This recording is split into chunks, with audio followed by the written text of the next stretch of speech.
Makulit na probinsyana, inakalang baliw ang lalaking nakabrief sa dalampasigan.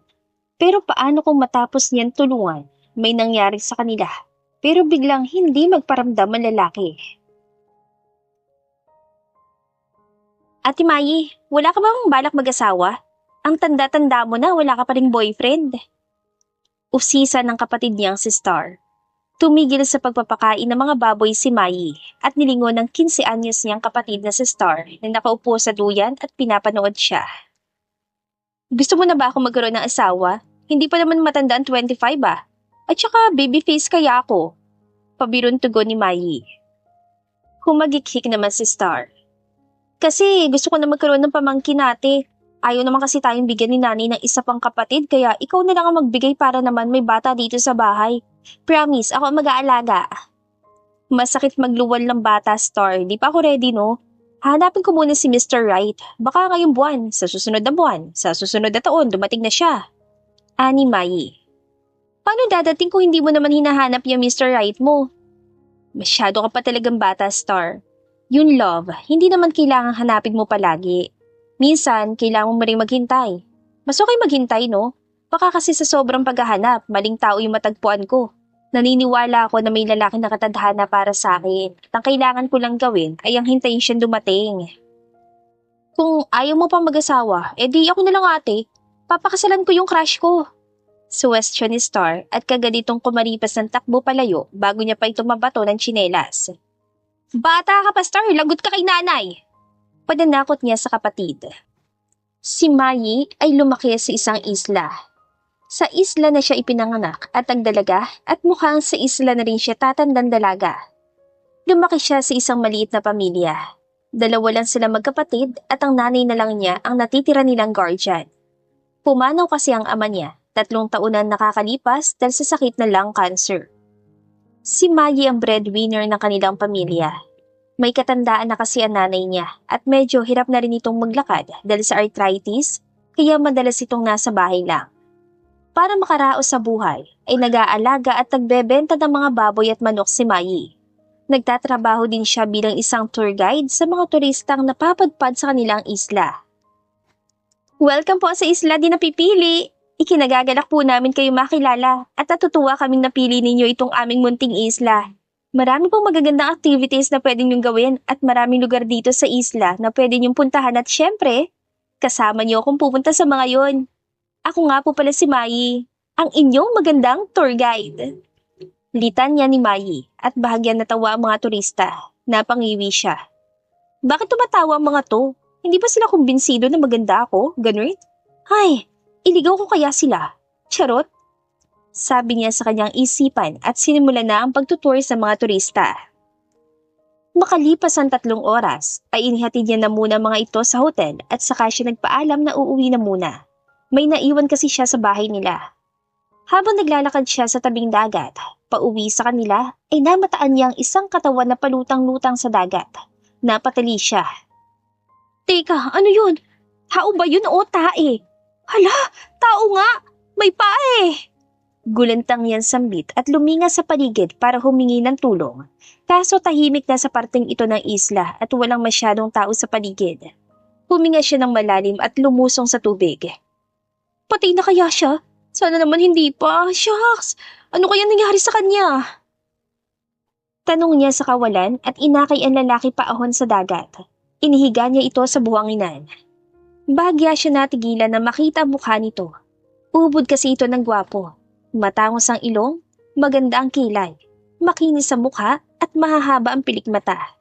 Medyo maputla nga lang ang mukha nito dahil sa tagal na rin itong nakababad sa tubig. Hoy kuya, gumising ka! Huwag kang mamamatay please! Saad niya habang pinapump ang dibdib nito. Diyos ko naman, saan ako hihingi ng tulong? Gumising ka please! Malalim siyang napabuntong hininga nang may naisip siyang isa pang gawin. Wala tong personalan ha. Kailangan ko lang talagang gawin to para maging ligtas ka na. Huwag kang magalala, hindi naman mabaho ang bunganga ko, tsaka saglit lang talaga to. Anya at idinikit ang bibig niya sa bibig ng lalaki. Ginawa niya ang natutunan niyang mouth-to-mouth resuscitation. Maya-maya pa ay nagkamaling ng lalaki. Umubo ito ng tubig at naghahabol ng hininga. Napabangon din ito. Congrats to you! Congrats to me! You're alive! Mabuti naman at nabuhay ka. Diyos ko, muntik na ako nawala ng pag-asa. Mabuti na lang talaga't hindi kita sinukuan. Kasi ang mga tao dito sa isla namin walang sinusukuan. Thank you, Lord! Ani Mai at tumingala sa langit. Nalaki ang mga mata niya nang biglang kumaripas ang takbo palayo ang lalaki. Oy! Saan ka pupunta? Hoy, sandali lang! Wala man lang salamat. Thank you, arigato, kamsahamnida, gracias. Ang galing mo ah! Hoy, alam, bumalik ka dito! Gulat siya nung napagtanto niyang wala palang suot na short na lalaki. Ngayon na lang ito napansin. May suot itong t-shirt at brief pero wala itong short at tsinelas. Hinabol niya ito. Baka kasi makita ito ng mga turista at pagkaguluhan at baka mawirduhan ng mga turista doon sa lalaki. Mabuti na lamang at natapa ang lalaki kaya nagkaroon siya ng tsansang maabutan ito. Hinila niya ang kwelyo ng lalaki. Hingal na hingal siya habang nakatitig sa mukha nitong napuno ng buhangin. Nung nadapa kasi ito ay nauna ang mukha. Ay, pinagod mo ako ha, loko ka. Pagkatapos kitang tulungan, tatakbuhan mo lang ako at wala man lang thank you. At saka bakit wala kang short? Punit pa yung brief mo. Muntik na makita yung ano mo dyan. Sita niya sa lalaki. Kunat noon nakatitig ang lalaki sa kanya. Hinagod pa siya ng tingin nito. Bilang ganti ay hinagod niya rin ito ng tingin at napalunok siya nang makita ang bumubukol sa ibabang bahagi ng katawan nito na nagtatago sa manipis na tela. Diyos ko, ang laki! Sabi niya at napakurap. Malaki ang alin? Tanong ng lalaki. Yung ano mo, wala. Oy, hoy, wag mong ibahin ang usapan ha. Sino ka ba lalaki ka? At bakit nandito ka sa isla namin? Bakit ka nagpapalutang-lutang sa dagat? Pangarap mo bang maging butanding ha? Magpaliwanag ka. I deserve an explanation and I deserve an acceptable reason. Anya at ginaya pa ang sikat na linya sa pelikulang napanood niya. Napahawak sa sentido ang lalaki. Wala akong naalala. Anito. Natigilan si Mai at binitawan ang kwelyo nito. Seryoso siya napatingin sa lalaki. Ano wala natatandaan? Teka, may sugat ka sa ulo at hindi lang pala sa ulo. Bakit ang dami mong sugat? Sumama ka sa akin, gagamutin kita sa bahay. Bakit ako sasama sa'yo? Hindi naman kita kilala, miss. Gusto mong batukan kita dyan? Charot, hindi na mahalaga kung kilala mo man ako o hindi. Ang importante, magamot natin yung sugat mo. At isa pa, hindi pa ba sapat ang pagsagip ko sa buhay mo para mapatunayan kong mabuti akong tao at hindi kita ipapahama ka? Saglit na napaisip ang lalaki. Ay, ako si Mai. O ngayon, kilala mo na ako. Kaya tara na. Sumama ka na sa akin para magamutan natin yung sugat mo. Baka ma-infection pa yan. Kailangan mo rin magsuot ng short. Saktong-sakto, may mga lumang shirt doon si tatay. Kakasya naman yata yun sa'yo. Pangungumbinsi ni Mai. Sige, sama ako sa'yo. Very good. Tara na, tara let's. Aya ni Mai at kinaladkad na ang lalaki. Sino ba talaga ako? Sino ka nga ba? Ano ba nangyari sa akin? Oo nga, ano ba nangyari sa'yo?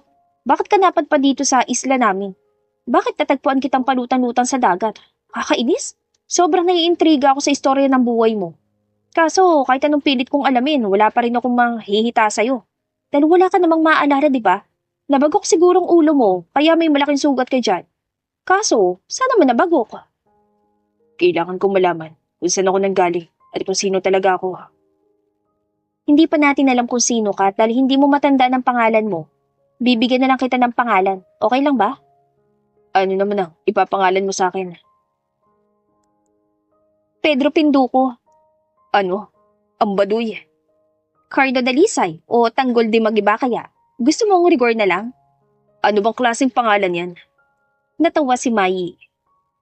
Mga bida yun sa palabas sa TV. Hindi ka ba nanonood ng TV? Sa bagay, wala ka nga palang natatandaan. Ganda mo naman ang pangalan ko, miss. Napanguso si Mai. Alam ko na. Oh, ano? Brief na lang. Unique at saka astig pakinggan. Ikaw na ikaw. Wala pang may pangalang ganyan dito sa isla, nag-iisa ka lang. Nagkasalubong ang kilay na lalaki. Bakit brief? Ininguso ni Mai ang suot na brief ng binata. Kasi naka-brief ka lang. Ayos na yan, huwag ka nang umarte sa pangalan mo. Ang mahalaga may pangalan ka na ngayon. Astig naman, di ba? Napaismid si Brief. Hindi naman astig pakinggan. Parang ang sagwa. Kung ayaw mo sa Brief, edi Pedro Pinduco na lang. Brief na nga lang ang itawag mo sa akin. Ayoko ng Pedro at mas lalong ayoko ng Penduko. Nakasimangot na sinabi ni Brief at sinama ng tingin si Mai. Tawang-tawa naman si Mai sa reaksyon nito. Dinala niya ito sa kanilang bahay. Marami sa mga kapitbahay niya napapalingon sa kanilang dalawa, lalo na kay Brief. Bakit nila ko pinagtitinginan? Bulong ni Brief. Napangiwi si Mai. Nagtaka ka pa talaga. Tignan mo kaya yan suot mo. Kaya bilisan na natin ang paglalakad para marating na agad natin ang bahay namin. Makalipas ang ilang minuto, ay narating na rin nila ang bahay ni Mai. Binuksan niya ang maliit na gate na gawa sa kahoy at inalalayang makapasok sa loob ang kasama niyang binata. Ate Mai, bakit ang aga mo nakabalik? Tapos na agad ang duty mo bilang tour guide? At saka bakit ang bilis naman? Di ba hanggang mamayang hapon ka pa? Usisa ni Star at kunat-no itong napatingin kay Brief. Sino naman tong kasama mo, Ate Mai? OMG, siya na bang asawa mo? Wow, ang ganda ng taste mo, ate! Tumigil ka nga, Star. Mamaya na ako magpapaliwanag. Gagamutin ko muna ang sugat nito. Ani Mai at hinanap na ang first aid kit nila. Dahan-dahan niyang nilisan ng ginamot ang mga sugat ni Brief. Ilang araw ka na bang nagpapalutan-lutan sa dagat? Tinasaan siya ng kilay ni Brief. Ay, tama.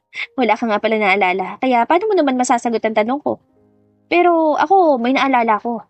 Naalala ko na wala ka nga palang short kaya ikukuha na muna kita. Diyan ka lang baka tumakbo ka na naman palayo. Saan ni Mai habang tinatakpan ng kumot ang pang-ibabang bahagi ng katawan ni Bray. Binalingan niya sa Star. Psst, Star, bantayan muna tong kuya mo. Utos niya. Kuya? Kuya ko siya? Kapatid natin siya? May iba pa pala tayong kapatid, Ate Mai? Oo, kuya ko. Pagdadrama ni Star. Ano bang pinagsasasabi mo? Hindi natin kapatid yan. O siya, ikukuha ko lang muna siya ng shirt at bagong t-shirt. Paalam ni Mai. Maya-maya pa ay inalalayan niya na papunta sa banyo si Brief at hinintay itong matapos sa pagbibihis. Ate Mai, sino po ba yan? Boyfriend mo? O baka naman siya na yung Mr. Right na sinasabi mo, ate? Ay, nakakakilig naman. Bagay kayo, ate. Pangasar ni Star habang sinusundot pa ang tagiliran ni Mai. Wala kami relasyon na lalaking yan, Napulot ko lang yan sa dagat. Napulot? Paano napulot po? Isda ba siya? Basura na nag-anyong tao? O baka naman syokoy? Tao siya, Star. Hindi siya syokoy at hindi rin siya basura. Natagpuan ko siya sa dagat, palutan-lutang at walang malay kaya tinulungan ko. Grabe, napakamatulungin mo talaga, ate. Pero di ba nga po ang sabi mo sa akin noon, ang Mr. Right ay hindi kailangan palaging hinahanap. Minsan, kailangan na maghintay hanggang sa dumating to. Parang siya sa'yo, Ate Mai. Habang naghihintay ka, ang lalaking yan dumating. Ang romantic naman, parang palabas lang sa TV. Napadpad yung lalaki dito sa isla at in love siya sa babaeng tumulong sa kanya. Ay, umasya din ako mamaya sa dagat. Baka may mahanap din akong lalaki na palutang-lutang doon. Natatawang pinisil ni Maya ang ilong ni Star. Pero sino ba siya, ate? Anong pangalan niya at saan siya nanggaling? Iyon na nga problema, Star. Wala natatandaan si Brief. Brief? Brief ang pangalan niya? Bakit naman ang pangit, ate? Ako ang nagbigay sa kanya ng pangalang yun para kakaiba, no? Hindi niya kasi matandaan kung anong totoo niyang pangalan at saka unique yung pangalang Brief kaya astig pakinggan. Napaismid si Star at napakamot ito ng ulo. Hindi naman astig pakinggan, ate. Parang ang sagwa. Bakit siya pumayag na yan ng pangalan mo sa kanya? Bago pa man makasagot si Mai, ay bumukas na ang pinto ng banyo. Bumungad sa kanila si Brief. Gwapo ito at kahit anong damit ang isuot nito ay babagay talaga. Grabe, mumurahin at luma na yung damit na suot mo pero nagmukhang mamahalin yung sinuot mo na. Kahit siguro basahan babagay sa'yo. Komento ni Mai at muntik nang tumulo ang laway sa sobrang pagkamangha sa itsura ni Brief. Ate, hindi ba siya mumultuhin ni tatay? Isinuot niya ang damit ni tatay Tanong ni Star. Namutla si Brief at nagtago sa likuran ni Mai. Hoy, bakit ka nagtatago dyan? Umalis ka nga sa likod ko, Brief. 1, 2, huwag mo kayang umabot pa sa 3 to. Natatakot ako Saan ka naman natatakot? Sa sinabi ng kapatid mo na baka multuhin ako ng tatay niyo. Malakas na natawa si Mai. Loko, naniwala ka naman. Mabait naman yun si tatay at saka maiintindihan niya naman yan. Umalis ka na sa likuran ko. Nakangusong umalis si Brief sa likuran niya. Artista ka ba, Kuya Brief? Tanong ni Star. Wala nga siya naaalala, Star. Sabat ni Mai. Sino siya? Tanong naman ni Brief sabay turo kay Star. Siya yung kapatid ko. Siya si Star. Tugon ni Mai at ginulo ang buhok ni Star. Ate naman, ginulo mo pa talaga yung buhok ko. Kakasuklay ko lang eh. Reklamo ni Star at tumakbo papalapit sa salamin para tignan ang nagulong buhok nito. Nagdadalaga na siya kayang arte-arte na. Sabay ni Mai at natawa. Kayo lang, dalawa dito. Ani Bri. Tatlo kami, kasama namin si nanay. Teka, nasan nga ba si nanay? At manghahanapin niya na sana ito pero biglang dumating ang isang gina. Ito si Sinag, ang nanay niya. Nay, saan ka ba galing? Nag-aalalang tanong ni Mai. Hindi kasi siya sanay na lumalabas ng bahay ang nanay niya. Sa likod bahay lang. Pinainom ko ng tubig ang mga manok. Sagot naman ni Sinag. Taka itong napatingin kay Brief. Aba, ay sino naman tong binatang kasama mo? Bakit pareho sila ng damit ng tatay mo? Anay, siya po si Brief. Brief? Sinong Brief? Natagpuan ko po siyang palutan-lutang sa dagat kanina kaya tinulungan ko po. Damit po ni tatay ang suot niya. Pinahiram ko na muna. Ah, okay. Kumusta ng kalagayan niya? Ayos na po siya. Ginamot ko na rin ang mga sugat niya kaso wala po siya maalala. Nagka-anemia siya, Nay. Anemia? Anong anemia? Kulang sa dugo? Nay naman, anemia po yung nawalang alaala. Amnesia yon. Anemia ka dyan. Pagtatama ni Sinag. Ngayon ko pa lang siya nakita. Malamang hindi siya taga rito. Nilingon ni Mai si Brief. Hoy Brief, nanay ko nga pala. Magandang araw po. Bati ni Brief. Ako si Sinag. Nanay Sinag na lang ang itawag mo sa akin, Brief. Nay, pwede ba dito na muna manatili si Brief? Pansamantala lang naman po habang hindi pa bumabalik yung alaala niya. Paalam ni Mai. Saglit na napaisip si Sinag. O siya, pwede naman. Welcome naman ang kahit sino dito sa bahay natin. Basta, wag lang siyang gumawa na masama sa atin. Bili ni Sinag. Salamat, Nay. Tumango si Sinag at pumasok na muna sa silid nito. Huminga ng malalim si Mai at hinila pa upo sa sofa si Brief. Nandito ka sa bahay namin kaya umayos ka ha. Huwag kang gumawa ng kalokohan. Magpakabait ka kung gusto mong may matirhan pa. Sige Mai, maraming salamat sa pagtulong mo sa akin. Walang anuman yun. Masaya ako na tulungan kita, Brief. Ayaw mo ba talagang baguhin ang pangalan ko, Mai? Humagikik si Mai. Nag-half day na muna sa trabaho si Mai para maasikaso niya ang binatang kinupkup niya. Nais niyang siguraduhin na magiging maayos ang kalagayan nito. Sana bumalik na agad ang alaala mo para masagot mo ng mga tanong ko. Sino ka? Tagasan ka? At ano nangyari sa'yo bago ka napadpad dito sa isla? Yan din ang hiling ko. Huwag kang mag-alala, Brief. Habang nandito ka sa poder namin, hindi kita pababayaan. May, nobyo ka na ba, Mai? Bakit biglang napunta sa nobyo ang usapan? Curious lang ako. Kanina ko pa kasi pilit inaalala kung may girlfriend ba ako naiwan sa lugar na pinanggalingan ko. Sa gwapo mong yan, malamang may girlfriend ka na. Ikaw ba, Mai? May boyfriend ka na ba?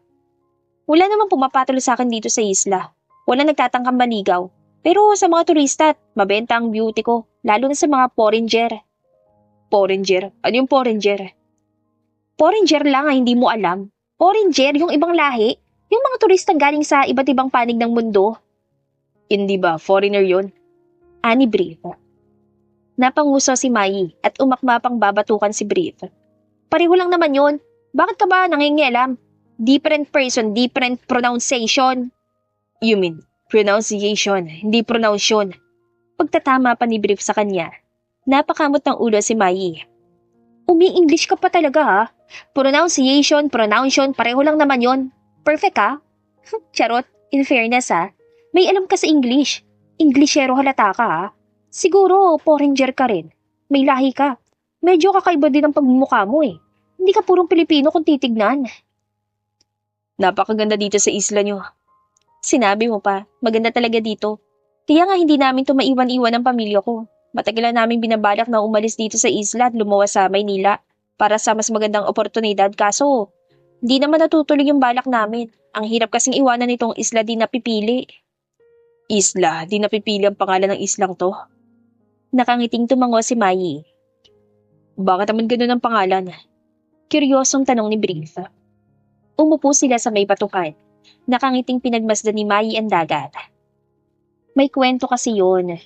Noong panahon, may 3 diwata na nakatira dito sa islang to. Magkakapatid sila at silang 3 na in love sa mga binatang turista. Kaso kahit anong pangaakit at lahat ng paraan ginawa na nila para mapaibig ang mga to. Kaso sa huli, hindi pa rin sila pinili. Kaya naman, sinumpa nila tong isla. Anong sumpa naman? Sumpa na. Sana maraming kababaihan dito sa islang hindi makapag-asawa para patas sa mga tao dito sa isla at ang mga tagabantay ng mga diwata. At ganun nga nangyari. Maraming dalaga dito sa isla na hindi pinipili ng mga kalalakihan. Maraming nasasawi sa pag-ibig at marami ding tumatandang dalaga. Kaya rin binansagan itong isla di napipili. Kakaiba naman palang pinagmulan nitong isla. Oo, kakaiba. Natatakot nga ako eh. Natatakot ka saan? Natatakot ako na baka maging kagaya ng kapalaran ng mga diwatang kapalaran ko. Naglaho sila nang wala man nang pumipiling mahalin sila. Natatakot ako maging single forever. Pwede mo ako maging boyfriend kung gusto mo. Mahina niya sinapak sa braso si Brie. Hoy loko, boyfriend ka dyan, di kita type. Wow, bakit? Ano bang type mo? Di ko rin alam eh. Napatingin sa langit si Mai. Tumayo na siya mula sa pagkakaupo sa batuhan. Inilahad niya ang kamay niya kay Brief para alalayan nitong makatayo.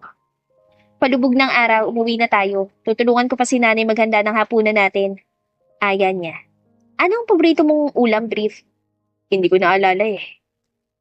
Ipagluluto na lang kita ng specialty kong sinigang. Masarap akong gumawa ng sinigang. The best sinigang dito sa isla. Maswerte ka dahil isa ka makakatikim nun. Ikinagagal akong matikman ng yung sinigang. Yung sinigang lang ang gusto mong tikman? Ano? Napakurap si Brief at pinamulahan ng leeg at tainga. Joke lang, hindi ka naman mabiro. Tara na, bilisan mo ang paglalakad mo. Ani Mai. Pagdating nila sa bahay, ay nadatnan nila sa Star sa sala na abala sa pagdodrawing. Star, ikaw na muna bahala kay Brief ha. Tutulungan ko lang magluto si nanay. Bila ni Mai. Okay, Ate Mai. Sagot ni Star at pinagdrawing na rin si Brief. Nagtungo naman sa kusina si Mai para ipagluto na ng sinigang si Brief. Teka, anong balak mo lutuin, Mai? Usisa ni Sinag. Sinigang po, Nay. Ipapatikim ko po kay Brief. Sinigang? Di ba mga pinagluluto man ng sinigang ay yung mga taong special sa'yo? Ibig bang sabihin, special na rin sa'yo si Brief? Napalunok si Mai. Issue ka, Nay. Hindi naman po sa ganun. Nais ko lang talagang ipatikim yun sa kanya. Ipinagyabang ko kasi sa kanya na magaling ako magluto ng sinigang. Baka naman nahuhulog na agad ang loob mo sa binatang yan, Mai, ha? Nako, wag naman sana agad-agad anak. Masyado pang maaga. Tsaka hindi pa natin lubusan kilala na lalaking yan. Mukha naman siya mabait, pero hindi natin alam ang totoo niyang katauhan. At mas lalo nung hindi natin alam kung saan siya nanggaling. At isa pa, hindi natin alam kung single pa ba yan o may karelasyon na. Wala siya maalala. Mahirap magmahal ng ganyan, Mai. Nay, magluluto lang ako ng sinigang pero ang haba na ng sinabi mo. Pabirong sagot ni Mai. Huwag ka mag-alala, Nay. Hindi ako mafo-fall sa lalaking yon. At saka sa gwapo niyang yon, malabong matipuhan niyang katulad ko. Hindi natin alam ang takbo ng panahon. Pero ito lang ang tandaan mo, Mai. Ingatan mo yung puso mo ha, protektahan mo. Opo, Nay. Ang dami mong alam sa pag-ibig, Nay. Pwede ka nang maging tagapayo sa pag-ibig eh. Yung kagaya sa mga radyo na panaybigay ng payo tungkol sa love. Hirit ni Mai, kaya nakurot tuloy siya ni Sinag sa tagiliran. O siya, tama ng daldalan. Simulan mo na yung pagluluto mo, tatapusin ko na rin ito niluluto kong adobong kangkong. Pagkatapos magluto, ay inihain na nila ito sa mesa. Tinawag na rin ni Mai sina Brief at Star. The best talaga itong luto mo, ate. Pwede ka na mag-asawa. Puri ni Star habang ganadong kumakain. Kinalabit pa nito si Brief. Asawahin mo na yan, kuya. May basbas na kayo mula sa akin. Boto ako sa'yo. Dagdag pa ni Star at kinilig sa sarili nitong sinabi. Nagkatinginan sina Mai at Brief. Pasimpleng sinipa ni Mai ang pa ni Star sa ilalim ng mesa. Ikaw talaga, Star, kung ano-anong mga sinasabi mo. Gutom ka pa siguro, mag-focus ka lang dyan sa pagkain mo. Saway ni Mai sa kanyang kapatid. Aray ko naman, reklamo ni Star. Oh, ano nangyari sa'yo, Star? Tanong ni Sinag. Si ate! Hindi na natuloy pa ang pagsusumbong ni Star dahil pinandilatan na siya ng mga mata ni Mai. Si ate po, maganda ka ako. Tanging nasabi ni Star at napayuko na lang. Hindi na rin ito nang asar pa. Baka kasi may lumipad na baso at kutsara papunta sa kanya kapag hindi pa siya tumigil. Inaabangan ni Mai ang reaksyon ni Brief habang tinitikman nito ang niluto niyang sinigang. Brief, masarap ba? Hindi niya napigilang magtanong.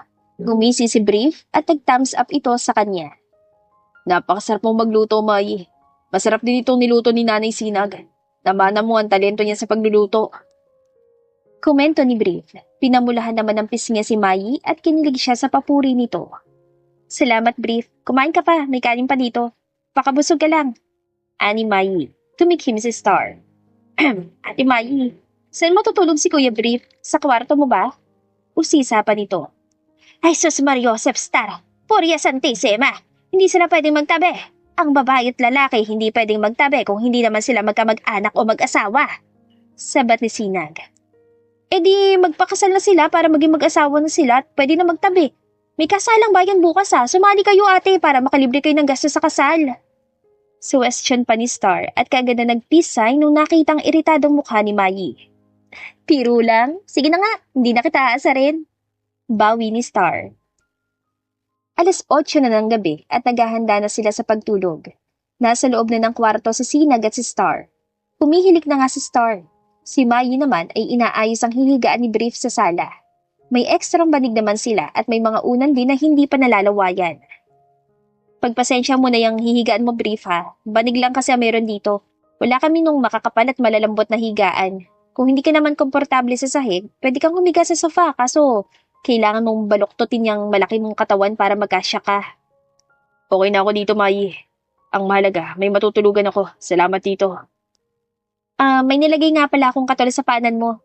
Ani Mai. Napatingin sa katol si Brief. Dinampot niya pa ito at sinuri. Para saan ang katol? Kuryosong tanong nito. Panghilod. Charot. Pati katol nakalimutan mo na rin kung para saan. Nakakapatay na mga lamok yan. Wala kasi kaming electric fan o aircon dito kaya yun ang panlaban namin. Kapag may kumagat sa yung lamok, kagatin mo rin para patas kayo. Charot. Maraming salamat talaga sa pagkupkup mo sa akin, Mai. Hayaan mo, kapag bumalik ng alaala ko at kapag bumalik na ako sa dati kong buhay, babawi ako sa'yo. Ikaw naman ang tutulungan ko. Hindi mo kailangan bumawi, Brief. Hindi naman ako humihingi ng kapalit sa pagtulong namin sa'yo ng pamilya ko. Ang mga tao dito sa isla di napipili ay likas na matulungan sa mga lokal man o turista at lalo na sa dayong katulad mo na walang naalala tungkol sa buhay mo dati. Ang swerte ko na ikaw ang nakakita sa akin, Mai. Mas maswerte ako kasi nakakita ako ng gwapo. Walang anuman. Ay siya, matulog ka na. Bukas na lang tayo magdaldalan ulit. Magdasal ka bago matulog para hindi ka na bangungutin. Marunong ka namang magdasal, di ba? O baka pati yun, nakalimutan mo na rin. Bahagyang natawa si Bria. Alam ko pa naman kung paano magdasal. Good night, Mai. Sweet dreams. Sweet dreams? Matamis na panaginip? Ano yun? Mananaginip ako ng matatamis? Kagaya ba ng tsokolate at candy? Humalakhak si Brief. Sa mga araw na lumipas ay mas lalo pa naging malapit si Brief at Mai. Ibinebenta mo ba mga to? Usisa ni Brief patukoy sa mga inaalagang baboy at manok ni Mai. Hindi, ginagawa ko silang laruan. Charot. Oo naman binebenta ko sila para naman kahit papano may pagkakakitaan ako kapag walang turista na kailangan kong itour. Ang dami ng mga manok mo dito. Kaya nga ang dami na ng mga manok ko dito kaya ang dami na rin ng dumi dito. Pinagkakakitaan ko mga itlog nila at kapag nagigipit ako, ibinebenta ko rin yung mga manok. Madalas inuulam. Madiskarte mo, Mai. Lahat ng pwedeng gawin para kumita ng pera gagawin ko, Brief. Ako lang ang inaasahan ni Nanay at ni Star. Hindi ako pwedeng magpapetiks-petiks lang sa buhay, no? Napaisip din tuloy ako kung ano bang ginagawa ko dati para kumita ng pera. Ano kayang trabaho ko bago ko napadpa dito sa isla? Ano kayang kailangan nating gawin para bumalik na yung alaala mo, no? Ay, kung may sapat na pera lang sana ako, baka pinatingnan na kita sa doktor. Bumalik man o hindi ang alaala ko, mas gusto ko naman natili dito. Talaga ba? So, plano mong tumira na dito forever? Pwede. Ay sus, baka kapag bumalik na yung alaala mo, iiwanan mo na kami. Kapag bumalik ka na sa dati mong buhay, baka makalimutan mo na kami. Makalimutan mo na ako. Imposible, Mai. Bakit mo naman nasabing imposible? Nakabaon na dito sa puso ko ang mga laalang binuo natin, kaya malabong makalimutan kita once na nakalis ako dito sa isla. Mahirap kang kalimutan. Kahit nga sa pagtulog, ikaw ang laman ng isipan ko. Napakurap si Mai at napamaang sa sinabi ni Brief. Loko ka talaga. Kung ano-ano na lang lumalabas dyan sa bunganga mo. Tara na nga, pumasok na muna tayo sa loob ng bahay para makakain ka. Gutom lang yan. Hindi ka naniniwala sa sinasabi ko? Pahabol na tanong ni Brief at nakasimangot pa ito habang sinusundan si Mai papasok ng bahay. Sa bawat araw na nadadagdag ay mas lalo ring nadadagdagan ang paghanga nila sa isa't isa. Lalo na ang nararamdaman ni Mai para kay Brief. Tuwing umaga ay excited siyang bumangon para makita ang pagbumukha ng binata. Tuwing gabi naman ay ito na ang laman ng panaginip niya. Kahit anong gawin niya ay si Brief ang naiisip niya. Kahit pa sa trabaho. Bigla-bigla na lamang siyang napapangiti sa tuwing naaalala niya ang matatamis na salita ni Brief sa kanya. Ay nako, naloko na talaga to. Hindi na yata to simpleng pagkagusto lang. Parang mahal ko na yata siya, lagot na. Bulong niya sa kawalan habang naghahagi siya ng bato sa dagat. Malalim ang kanyang iniisip. Sa bagay, hindi naman kasi siya mahirap mahalin. Napakabuti niyang tao, gentleman. May pagpapahalaga sa pamilya ko. Tapos, caring pa siya sa akin. Ay, nakakainis. Ganito palang feeling ng in love. Parang sasabog na anytime yung puso ko at pati na rin ang utak ko. Full storage na kakaisip kay Brief. Narinig kong pangalan ko. Gulat siya na paningon kay Brief na bigla-bigla na lamang sumulpot sa kanyang likuran. Naitapon niya tuloy ng sabay-sabay ang lahat ng batong nakatagwa sa kamay niya. Brief, bakit ka nandito? Kanina ka pang hinahanap ng nanay mo. Palubog na kasi ang araw, pero hindi ka pa umuwi. Sinabi sa akin ni Star na baka dito kita mahanap. Peking umubo si Mai. Hindi rin siya makatingin ng diretso kay Brief. Narinig ko nga palang binanggit mo ang pangalan ko. Bakit? May problema ba? Wala naman, Brief. Baka guni-guni mo lang yun. Ngumisi si Brief at pinasadahan ng tingin ng paligid. Bakit ka ba kasi nandito, Mai? May iniisip lang. Ano naman ang iniisip mo? Ano bang bumabagabag sa isipan mo? Nandito lang ako, Mai. Handa akong pakinggan at intindihin ka. Pwede ka magsabi sa akin. Napakagatlabi si Mai. Baka kapag sinabi ko sa'yo, bigla mo akong iwasan. Ano ba kasi yun? Ang kulit mo. Sige na, hindi kita uhusgahan. Never pa ako nagkagusto sa isang lalaki. Pero, bigla kang dumating, Brief. Sa tagal ko nung naghihintay, ikaw yung dumating. Hindi ko alam kung ano gagawin ko dito sa nararamdaman kong to. Ito pa lamang ang unang beses namin na gustuhan akong lalaki.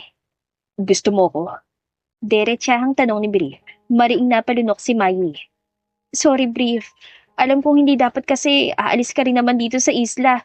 Marang hinawakan ni Brief ang mga kamay niya. Tignan mo ko sa mata, Mai. Pinandilatan nito ng mga mata ni Mai at pareho silang natawa. I also like you. Matagal na.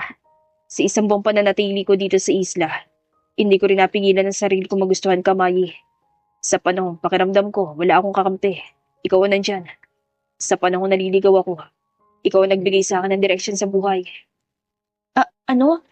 May gusto ka rin sa akin? Ngumiti si Brief at kinindatan siya. Buti na lamang at kinakaya pang pigilan ni Mai ang kilig niya kahit na gusto niyang mag-dive sa tubig o magpagulong-gulong sa buhanginan sa sobrang kilig. Napasinghap siya na lumapit sa mukha niya ang mukha ni Brief. Teka, ito na ba yung part na hahalikan mo ko? Wait, hindi ako sure kung mabango pa ba ang bunganga ko sa mga oras na... Nanlaki ang mga mata ni Mai nang halikan siya ni Brief sa labi. Mula sa simpleng paghalik ay nauwi ito sa malalang halikan. Nakahawak sa baywang niya si Brief. Nakapulupot naman sa leeg ng binata ang mga kamay niya habang ginagantihan ng paghalik nito sa labi niya. Sobrang bilis ng tibok ng puso niya at kakaibang init din ang dumaloy sa kanyang sistema. Ito pa lamang ang unang beses na nakipaghalikan siya sa isang lalaki kaya wala siyang alam sa paghalik. Ginagaya niya na lamang ang ginagawa ni Brief. Mahal na mahal kita, Mai. Bulong ni Brief sa kalagitnaan ng paghahalikan nila. Makalipas ang ilang minuto ay tumigil na rin sila sa pag-angkin ng labi ng isa't isa. Habol-habol ni Mai ang kanyang hininga. Nakatapat pa ang kamay niya sa bandang dibdib niya at pinapakiramdaman ang mabilis na pagtibok ng kanyang puso. Kasing pula na rin ang kamatis ang pagbumukha niya. Kahit na morena siya, ay kitang-kita ang pagbablush niya. Sorry, hindi ako marunong humalik. Wala pa kasi akong karanasan. Sabi niya, pagkatapos nilang kumalas sa isa't isa. Marunong ka man o hindi, yun ang pinaka-the best na halik para sa akin, Mai. Napaka-special ng halik na yun para sa akin. At masaya akong malaman na ako ang first kiss mo. Nagpipigil ng ngiti si Mai. Napakamot ng batok si Brief. Bigla itong tinubuan ng hiya sa nangyari. Masarap ba? Tanong nito bigla.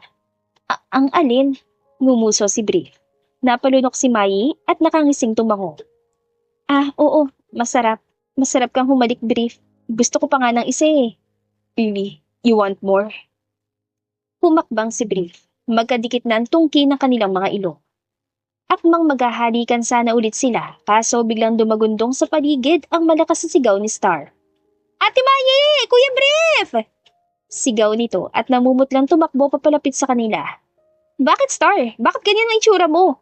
Si Nanay Sinag, ate! Ano nangyari kay Nanay? Bigla na naman sumakit ang mga binti niya.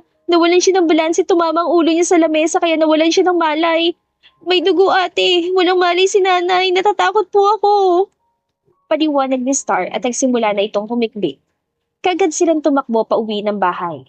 Bumungad sa kanila si Sinag na nakahiga sa sahig at duguan ang ulo nito. Nay! Sigaw ni Mai at kagad itong dinaluhan. Mabilis namang binuhat ni Brief si Sinag at inihiga ito sa sofa. Kagad silang tumawag na manggagamot. Hindi naman kasi nila afford ang doktor at nasa kabilang isla pa ang ospital na pinakamalapit sa kanila. Ilang oras na biyahe din yun. Star, tahan na. Magigising din si Nanay Sinag. Pag-aalo ni Brief kay Star, humihikbing niyakap ni Star si Brief. Huminga ng malalim si Mai at nag-aalalang tinignan ng nanay niya. Hintay mo na lamang siyang magising, Mai. Nagamot ko na rin ang sugat niya. Ipainom mo sa kanya itong herbal na ginawa ko pagkagising niya. Bili ng matandang manggagamot at may ibinigay na bote kay Mai. Nagpaalam na rin ito pagkatapos. Star, bantayan mo muna si Nanay. Maghahanda lang ako ng hapunan natin. Utos ni Mai sa kanyang kapatid. Pagpunta niya sa kusina ay nakasunod si Brief sa kanya. Habang nagluluto ay hindi napigilang umiyak ni Mai. Hindi ako umiiyak Mahapdi lang talaga sa mata tong sibuyas. Hindi naman sibuyas yan. Kamatis yan eh. Ani Brief at bigla na lamang siyang hinilat ni Yakap. Sumubsob ang mukha niya sa matipuno at malapad na dibdib ni Brief. Mas lalo pa siya naiyak. Natatakot lang ako, Brief. Tumatanda na kasi si Nanay at marami na siya nararamdaman sa katawan niya. Kung ano-anong sakit. Wala man lang akong magawa para madala siya sa doktor at sa ospital. Kasi wala naman akong ipon. Naalala ko kasi si tatay Namatay siya dito sa bahay. Dahil sa kawalan namin ng salapi. Hindi na namin nagawa pang ipagamot siya. Ayokong ganun din na mangyari kay Nanay. Hindi ko kakayanin kapag nawala siya. Paano na ako? Paano na si Star? Shh! Hindi mawawala ang nanay mo, Mai. Huwag kang mag-isip na negatibo.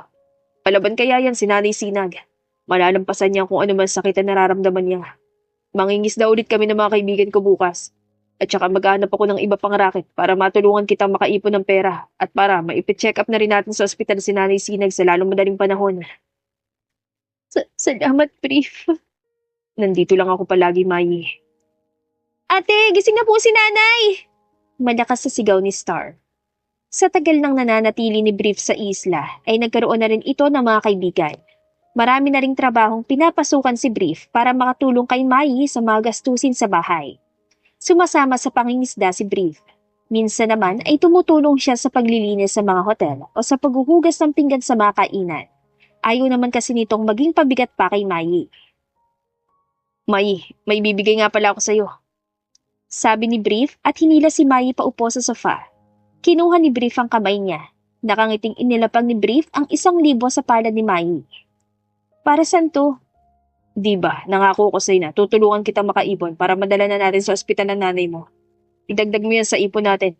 Kapag may nagbigay ulit sa akin ng malaking tip, ibibigay ko kagad yun sa'yo. Brief, salamat. Hindi ko muna tatanggihan to lalo na't kailangan ko talaga makaipon. Salamat talaga. Gusto ko lang makabawi, Mai. Malaki ang naitulong ng pamilya mo sa akin, kaya gusto ko lang ibalikin sa'yo. Gusto ko ring mabawasan kahit na paano yung problemang pasan-pasan mo. Gusto kong mapagaan ang pakiramdam mo. Kapag kasama kita, gumagaan ang pakiramdam ko, Brief. Dati, kina Nanay at Star lang ako humuhugot ng lakas ng loob. Pero ngayon, pati sa'yo na rin. Isa ka na sa nagiging lakas ko at isa ka na sa naging inspirasyon ko para lumaban sa buhay. Mahal na mahal kita, Mai. Mahal na mahal din kita, Brief. Ang sweet naman. Para ako nanood ng telenovela. Nakakakilig. Dinaig niyo pa si Catherine Bernardo at Daniel Padilla sa mga linyahan ninyo. Sabat ni Star na kanina pa palang naririnig ang usapan nila. Ate Mai, Kuya Brief, kayo na po ba? Magjowa na po ba kayo? Naku, number 1 fan ako ng love team niyo kung sakali. Brima lang sa kalam. Ani Star at kumikending pa. Anong Brima? At saka ano yung sa kalam? Kunot noong tanong ni Mai. Tumatanda ka na talaga ate. Hindi ka na updated sa mga nauusong salita ngayon. Ang ibig pong sabihin ng sa kalam ay malakas. Ang Brima naman po ay ang tawag sa love team ninyo. Brima! Brief at Mai. Ang cute po, di ba? Love team? Hindi naman kami artista. Depensa ni Mai at natawa sa pinag-iisip ng kanyang kapatid. Hindi kayo artista pero magjowa na kayo. Tama po ba ako? Nagkatinginan sina Mai at Brief. Huwag yun ang itanggi pa sa akin ate. Halata naman na kayo na. Sinabi niyo pa nga na mahal yung isa't isa. Magjowa lang naman na nagsasabi ng ganun. Git pa ni Star at natawa na lamang si Mai. Hinawakan ni Brief ang kamay ni Mai at pinatakan ito ng halik. Oo, Star. Kami na ng ate mo. Girlfriend ko na siya at boyfriend na niya ako. Pag-amin ni Brief, pinamulahan ng pisngi si Mai. Malakas na tumili si Star at nagtatatalon pa ito sa sobrang tuwa. Sabi ko na nga sa wakas may love life na rin si ate. Putong-puto ko sa'yo kuya. Sana kayo na forever. Kaso, paano kung bumalik biglang alaala mo kuya? Iiwan mo ba si ate Mai? Usisa ni Star. Natahimik si Mai. Napatingin naman si Brief sa kanya. Siyempre hindi. Hindi ko iiwan ang ate mo. Yung sakali mong bumalik ng alaala ko, tumalis ako dito. Babalikan ko pa rin ang ate mo. Sagot ng binata. Napaangat ang tingin si Mai at napangiti sa isinagot ng kanyang nobyo. Humigpit ang pagkakahawak niya sa kamay nito. Pangako yan ha. Kahit ano pa man ang mangyari, babalikan mo pa rin ako dito. Umuwi ka man sa inyo. Bumalik ka man sa pamilya mo. Balikan mo man ang dati mong buhay. Ipangako mo sa akin na, babalik ka pa rin dito. Hinalikan siya nito sa pisngi. Nagtaas pa ng kamay si Brief na para bang nanunumpa. Pangako, Mai. Kahit ano man ang mangyari, sa'yo pa rin ako uuwi. Kung nakakamatay lang ang kilig, baka kanina pa ako walang buhay dito. Sabat ni Star. Daig pa nito ang nanonood ng isang K-drama. Ay, sana makatagpo rin ako ng katulad ng nobyo mo, ate. Baka naman may kapatid ka, Kuya Brief. Ireto mo sa akin, ha? Huy, tumigil ka nga, Star. Anong reto ka dyan? Napakabata mo pa, ah. Gusto mo bang chinelasin kita dyan? Reto lang naman, ate, eh. Kumalma ka lang po. Hindi nga natin sure kung may kapatid ba siya o kung sakaling may kapatid man siya. Lalaki kaya. Baka babae kaya, wala din akong chance na magka-boyfriend. Natawa si Brief. Ipinagdadasal ko na, balang araw. Makatagpo ka rin ng lalaking mamahalin ka ng buhat tapat, Star. Huwag ka muna magmadali. Dadating din ang tamang lalaki para sa'yo. Kapag minamadali ang mga bagay-bagay, mas malaki ang chance mong magkamali. Enjoyin mo muna ang pagkabata mo at huwag mo munang pagtuunan ng pansin ang pagkakaroon ng boyfriend. Payo ni Brief kaya napangiti si Star. Salamat po. Hindi talaga nagkamali si Ate Mai sa pagpili niya sa'yo, kuya. Naamin na nila kay Star ang kanilang tunay na relasyon, kaya inamin na rin nila ito kay Sinag. Boto naman ang ginang sa kanila. Wala naman itong tutol dahil sa higit 1 buwan na nilang kasama si Bri, ay wala itong ibang ipinakita sa kanila bukod sa pagiging mabuti nito. Basta, wag na wag mong sasaktan ng anak ko, Brief ha. Tayo ang magtutuos kapag ginawa mo yon. Banta ni Sinag. Oo naman, Nanay Sinag. Hindi ko po sasaktan si Mai. Pangako ni Bri. Kung ganon, di welcome to the family. Ani Sinag at ibinuka ang kanyang mga braso. Lumapit naman si Brief sa kanya at niyakap siya. Mababatukan kita kapag pinaiyak mo yung panganay ko. Pahabol na banta ni Sinag. Baka hiwalayan na ako ni Brief sa dami ng pagbabanta mo sa kanya, Nay. Pabirong hirit ni Mai at nagtawanan sila. Isang gabi, nagising si Mai dahil sa malakas sa pagsigaw ni Brief. Kumari pa siya ng takbo palabas ng kwarto para tingnan ito. Brief, binabangungot ka! Ani Mai habang pilit itong ginigising. Nakahawak siya sa mga balikat nito at marahan itong niyuyugyog. Brief, gising! Nagising si Brief at naghahabol ito ng hininga. Kagad na kumuha ng isang basong tubig si Mai at pinainom ito. Okay ka lang ba? Naalala ko ng lahat, Mai. Ha? Bumalik ng alaala ko. Talaga? Magandang balita yan. Ano naman ang mga naalala mo? Kasama ako sa lumubog na barko. At Walter, ang totoong pangalan.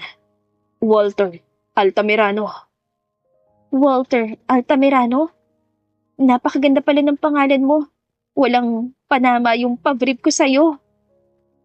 Mas gusto ko naman yung brief. Special sa akin ang pangalang yon at gusto ko yun pa rin ang itawag mo sa akin, Mayi. Naluluhang niyakap ito ni Mai. Masaya ako para sa'yo. Masaya akong bumalik ng alaala mo. Masaya ako na natatandaan mo na kung sino ka at kung saan ka talaga nanggaling. Gumanti ng yakap si Brief. Ngayong bumalik ng alaala mo. Kailangan mo na rin bumalik sa pamilya mo. Alam kong hinahanap lang nila ako. Pero ayoko muna umalis dito sa isla, Mayi. Ayoko pang mawalay sa'yo. Mananatili muna ako dito ng isa pang linggo at saka pa lang ako alis. Sulitin natin naman natitirang araw ko dito sa isla. Saad ni Brief at siniinis siya ng halik. Sa sala sila naghahalikan, kaya napagpasyahan nilang pumasok sa kwarto ni Mai para walang makakita sa kanila. Baka kasi magising si Star o di kaya si Sinan at maabutan silang naglalampungan sa sala. Pinagsaluhan nila ang isang mainit na halik. Ang bawat pagdampi ng palad ni Brief sa bewang, mukha at katawan ni Mai ay nagdulot ng kakaibang sensasyon sa kaniyang katawan. Kakaibang init na ang kanyang nararamdaman at sa gabing ito ay isang malaking desisyon ang naisipan niyang gawin. Brief, Ano yun, Mayi? angkinin mo na ako. Sayo na ako. Magmula nung nakilala kita. At wala na akong ibang gustong paglaanan nitong pagkababae ko. Gusto kong ibigay ito sa'yo, Brief. Sa'yo lang. Angkinin mo na ako ngayong gabi. Ani Mai. Napakurap si Brief at pinroseso ang sinabi niya. Mayi, nire-respeto kita at Brief, please. Mahal na mahal kita. Handa na akong isuko ang sarili at pagkabirhen ko sa'yo. Ngumisi si Brief at muli siyang siniil ng halik. Marahan siyang inihiga nito sa kama. Marahang hinaplos ni Brief ang mukha ni Mai. mahal na mahal din kita, Mayi. Bulong pa ni Brief habang pababa ng halik nito. Mula sa noo, pababa sa pisngi, papunta sa labi, sa leeg, at hanggang sa dibdib ni Mai. Tinulungan siya magtanggal ng kasuotan ni Brief. Pinamulahan ng pisngi si Mai na mapagtantong wala na siyang saplot sa harapan ni Brief. Puno ng pagkamangha ang mga mata ni Brief habang nakatitig ito sa kanya. Sinasamba kita, Mayi. Sabi pa ni Brief at pumaibabaw na ito sa kanya. Tinulungan naman ni Maying magtanggal ng damit si Brief. Napalunok siya nang muling masilayan ng abs nito. Mas lalo siya nagulantang nang tuluyan ng matanggal ang matipis sa telang nakatakip sa maselang bahagi ng katawan ng kanyang nobyo. Ang laki, anya, at sunod-sunod siyang napalunok habang nakatitig sa alaga ni Brief. Kakayanin ko ba yan? Tanong pa niya sa kanyang sarili. Mayi, kung ayaw mo muna, ayos lang naman sa akin. Kaya ko pa namang pigilan ang aking sarili. Huwag ka magpigil. Malaki ang ano mo pero kakayanin ko, Brief. Buong tapang na sagot ni Mai at napakagatlabi na lamang siya nang pumasok na ito sa kanyang lagusan. Nung gabing yon, ay tuluyan na nilang inangkin ang katawan ng isa't isa. Pinigilan nilang mga sarili nilang makagawa ng ingay. Ayaw naman kasi nilang magising ang mga taong natutulog sa kabilang kwarto. Kinaumagahan, nagising si Mai nang nakabalot ng kumot ang kanyang katawan. Napangiti siya na mapagtantong katabi niya pa rin si Brief at mahimbing itong natutulog sa kanyang tabi. Pinasadahan niya ng daliri ang ilong ni Brief. Mahal na mahal kita, Brief. At hindi ko pinagsisisihang ibinigay ko ng buo ang sarili ko sa'yo. Alam kong hindi mo ako sasaktan. At alam ko rin akong ano man ang mangyari, pananagutan mo ko. Dahil mahal kita at mahal mo ko. Sabi niya sa natutulog niyang nobyo. Hanggang ngayon, hindi pa rin ako makapaniwala na nagawa natin yun. Ang saya ko, ang sarap nun. Sa'yo ko lang gustong gawin yun. Dagdag pa niya. Biglang nagmulat ang mga mata si Brief at natatawa pa ito. Talaga, nasarapan ka. Piliyong tanong ng binata. Uminit ng husto ang pisngi ni Mai. Nagtalokbong siya ng kumot. Kaso, nagtago siya sa ilalim ng kumot, ay nakita niya doon ang hubad ng katawan ni Brief at ang alaga nitong nakatayo pa rin hanggang ngayon. Namutla siya sa laki nito. kinaya ko talaga yan. Ang laki pala talaga, Diyos ko. Kaya palang sakit ng ano ko, ganyan pala talaga kalaki. Saad niya at napapikit. Muli na naman niyang naalala yung nangyari sa kanila. Natigilan silang dalawa na may biglang kumatok sa pinto. Ate Mayi, nawawala si Kuya Brief. Maaga yata nagpunta sa laot. Nagpaalam ba sa'yo? O baka naman iniwanan niya tayo, ate. Ayaw naman niya sa atin. Sigaw ni Star mula sa labas ng kanyang kwarto.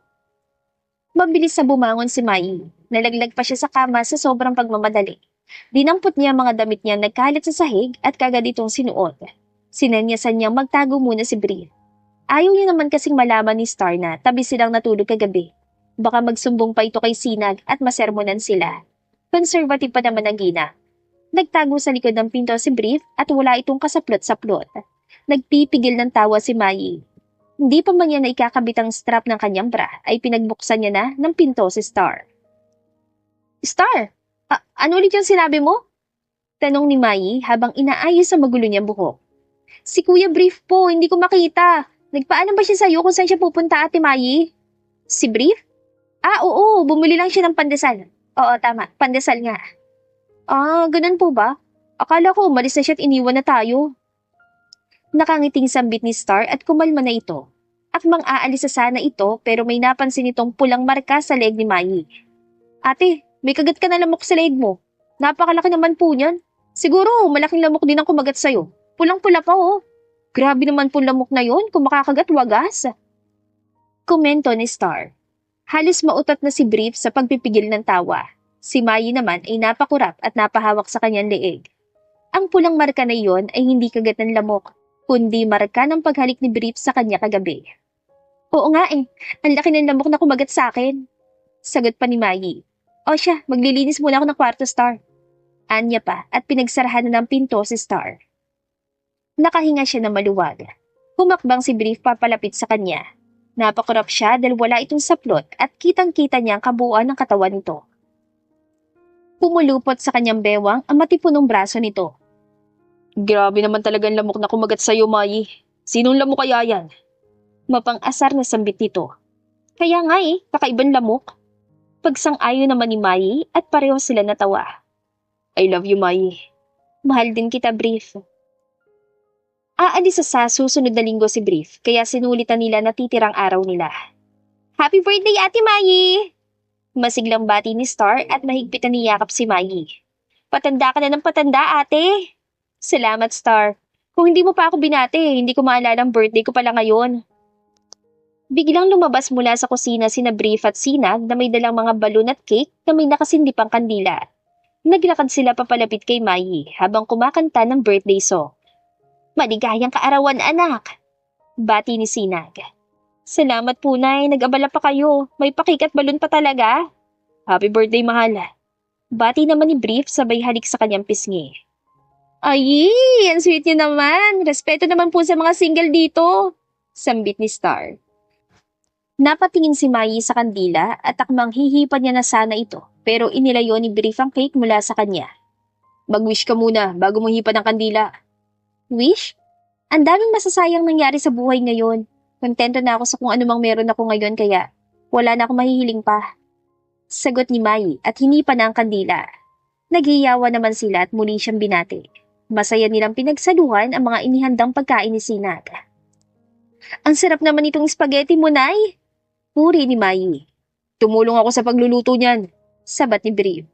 Talaga? Hindi makapaniwalang sambit ni Mayi at binalingan si Sinag. Totoo po ba sinasabi niya, Nay?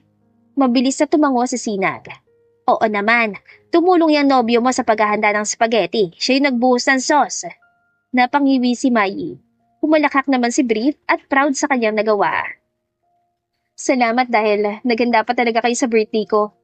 Ang daming kaarawan ang duman sa buhay ko. Pero ngayon, isa lang masasabi ko.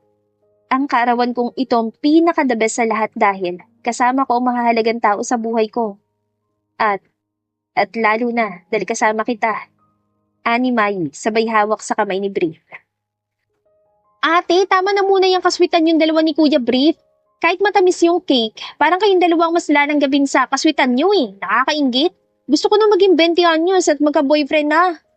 Sita ni Star, kaya nakurot tuloy ito na sinag sa tagiliran. Anong boyfriend ka dyan? Hindi ka pa pwedeng mag-boyfriend kahit nasa 20 anyos ka pa. Saway ni Sinag. Ilang taon ba dapat, Nay? Nakanguson tanong ni Star. Tsaka na, kapag 50 ka na, hindi ka namin pipigilan mag-boyfriend ni nanay noon. Sagot ni Mai, kaya mas lalong tumulis ang nguso ni Star. 50? May wrinkles na ako nun eh. Wala na magkakagusto sa akin. Simangot ni Star. Pagkatapos nilang kumain, ay hinila siya ni Brief sa isang sulok. Bakit? May sasabihin ka ba? May gusto lang sana akong ibigay sa'yo. Hindi pwedeng matapos tong birthday mo nang wala kang natatanggap na regalo mula sa akin. Hindi mo naman ako kailangang bigyan ng regalo. Sapat ka na sa akin. May inilabas sa pulang box si Brie. Ano yan? Bakit parang... Buksan mo. Excited na binuksan ni Maggie ang box at hindi nga siya nagkamali. Isang singsing ang laman ng box. Kinuha yun ni Brie. Will you marry me, Maggie? Tanong ni Brie sa kanya. Kasal? Gusto mo akong pakasalan? Oo naman. Wala akong ibang gustong pakasalan, kundi ikaw lang, Maggie. Ikaw ang gusto kong makasama sa habang buhay. Ikaw ang gusto kong makasama sa pagbuo ko ng pamilya. Mahal na mahal kita at sana pumayag ka ng pakasalan ako. Pumikbi si Maggie. Siyempre naman, Brief. Oo, pakakasalan kita. Ikaw pa ba? At saka, magpapaka-choosy pa ba ako? Ikaw kaya yung Mr. Right na matagal ko nang hinihintay. Mahal na mahal din kita at gusto kong maging asawa ka. Tugon ni Mai, kaya isinuot na ni Brief ang singsing sa kanya. Tapos na ang huling linggo ni Brief sa isla at kinailangan na nitong umuwi. Walang awat sa pag-iyak si Mai habang inihahatid sa bangka si Brief. Huwag ka nang umiyak, nahihirapan ako umalis. Dito na lang kaya ako. Gustuin ko manatili ka dito. Alam ko rin na kailangan ka ng pamilya mo. Namimiss ka na naman ngayon. Hinaligan siya ni Brief sa noo. Sandali lang akong mawawala, Mai. Pinapangako ko sa'yo na kapag bumalik ulit ako dito sa isla, ikakasal na tayong dalawa. Sana wag mapako yung pangako mo. Hindi mapapako to. Hinalikan nilang isa't isa sa huling pagkakataon. Yakap-yakap ni Maggie ang kanyang sarili habang sinusundan ng tingin ng papalayong bangka. Sana nga, tuparin mo ang pangako mo na babalikan mo ko. Bulong niya sa kawalan. Pero lumipas na ang 2 buwan, ay hindi niya pa rin ito nakikita. Ni anino nito ay hindi na bumalik. Palaging nakatambay sa tabing dagat si Mai at umaasang biglang susulpot si Brie. At tutuparin nito ang pangako nitong magpapakasal silang dalawa. Babalikan mo pa talaga ako? Bakit? Bakit ang tagal naman? O baka naman nakalimutan mo na ako. Ani Mai habang hinahaplos ang singsing na ibinigay ni Brief sa kanya noon. Ate Mai, nandiyan ka na naman. Nagpapakalunod ka na naman sa kalungkutan. Alam mo naman na bawal ka ma-stress dahil mai-stress din yung baby na dinadala mo. Saway ni Star habang sinusuotan siya ng jacket. Malamig na kasi ang ihip ng hangin. Bumaba ang tingin ni Mai sa kanyang tiyan. 2 buwan na siyang buntis. Nagbunga ang pagmamahala nila ni Brief. Si Kuya Brief na naman ang inaalala mo. Ate, baka hindi na talaga babalik yun. Huwag mo na siyang isipin. Nandito naman kami ni nanay eh. Hindi ka namin pababayaan. Hindi ka namin iiwan. Kasama mo kami magpapalaki dyan sa anak mo. Star, hindi naman kasi ganun kadaling kalimutan si Brief. Siya lang ang kaisa-isang lalaking minahal ko at siya ang ama nitong batang nasa sinapupunan ko. Paano ko siya makakalimutan kung may anak kami na nagko-connect sa amin, Star? At isa pa, nangako siya sa akin na babalik siya at pinanghahawakan ko yon. Hihintayin ko siya kahit gaano katagal pa siyang bumalik. Nandito lang ako para sa kanya. Inasaan na ba kasi si Kuya Brief? Bakit hanggang ngayon hindi ka pa rin niya binabalikan? Lahat ng pangyayari may dahilan, Star. Niniwala ko na may magandang dahilan si Brief kung bakit hanggang ngayon hindi pa rin siya bumabalik. Napabuntong hininga si Star. Ay, sige na nga ate. Kung naniniwala ka pa rin na babalik siya, edi maniniwala na rin ako na babalikan ka niya. Pero, umuwi na tayo ate. Hindi ka ba nilalamig dito? Natawa si Mai. Sa sobrang pag-i-emote ko, hindi ko naramdam yung lamig. Hindi naman nabigo si Mai sa paniniwala niya. Mabuti na lamang at umaasa pa rin babalikan siya ni Brief. Kasi, sa araw na ito, ay bumalik si Brief para sa kanya. Brief, nandito ka. Nauutal niyan sambit at gulat pa rin na makita ang kanyang nobyo. Kagad siya niyakap nito. Miss na kita, Mai. Walang araw na hindi kita naisip. Tama ako. Babalik ka nga. Pero bakit natagalan? Ang dami kasing nangyari, Mai. Yung mami ko, nagkasakit ng cancer. Kaya kailangan ko siyang ipagamot sa ibang bansa. Kaso, hindi na niya nakayanan. Namatay siya. Durog na durog ako at ayokong bumalik dito sa isla na nagluluksa pa rin. Gusto ko na kapag bumalik ako dito, okay na ako. Condolence. Hindi ko alam na ganyan palang pinagdaanan mo habang malayo ka sa akin. Mahal mo pa rin naman ako, di ba? Oo naman, Brief. Mahal pa rin kita. Ikaw pa rin ang laman nitong puso ko. Ikaw lang. Magpakasal na tayo, Mai. Pagkatapos ng kasal natin, dito na rin ako mananatili sa isla. Magpapatayo ko ng bahay natin dito. Wala na rin naman akong babalikan sa Manila dahil wala na si Mommy. Ang nag-iisa kong pamilya doon. Buuin natin ang pamilya natin dito sa isla din na pipili. Brief. May sasabihin sana ako sa'yo. Ano yun? Bakit parang seryoso ka masyado? Bago ka umalis dito sa isla, may nangyari sa atin. Naalala mo naman yun, di ba? Oo naman, Mai. Hindi ko makakalimutan ng gabing yun. Napakahalaga nun sa akin. Bakit mo nga pala naitanong? 2 buwan na akong buntis. Bumaba ang tingin ni Brief sa kanyang tiyan. 2 buwan pa lang naman ito, kaya hindi pa masyadong halata. Lumuhod si Brief para pumantay ito sa tiyan niya. Hinalikan ni Brief ang kanyang tiyan. Magiging daddy na ako. Magkakaanak na tayo, Mai. Saya-saya ko. Magpakasal na agad tayo bukas sa bukas din. Ako nang bahala mag-asikaso, basta may kasal lang tayo agad-agad. Ani Brief habang hinahaplos ang tiyan ni Mai. Napangiti si Mai. Baby, nandito na ang daddy mo. Kumpleto na tayo. Hindi na ulit siya mawawala sa atin. Sabi ni Mai habang hinahaplos ang tiyan niya. Tinulungan ni Sinag at Star si Brief sa paghahanda ng kasal.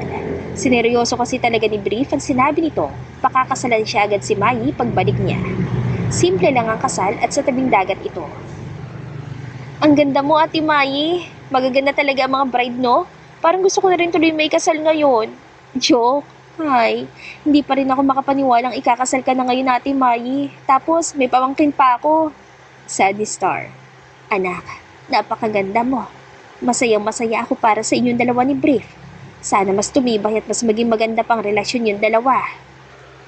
Pinapayak niyo naman ako eh. Masisira tong makeup ko. Pabirong hirit ni Mai. Congrats na agad ate. Alam ko mamahalin ka ng tama ni Kuya Brief. Mula pa man noon, siya na lalaki nakatakda para sa'yo. Madramang sabi ni Star. Nagsimula ng seremonya at tuluyan ng ikinasal si Mai kay Brief. Parte ng buhay ang magmahal. Masarap umibig. Pero kagaya nga ng sinabi ni Mai, minsan, kailangan lang nating maghintay na dumating yung taong nakatakda para sa atin. Kasi, kapag nagmamadali, mas nagkakamali. Kapag panay hanap, baka mali na yung mahanap. At dito na po nagtatapos ang ating kwentong pag-ibig. Maraming salamat po sa pakikinig. To God be the highest glory. Hanggang sa muli. Paalam!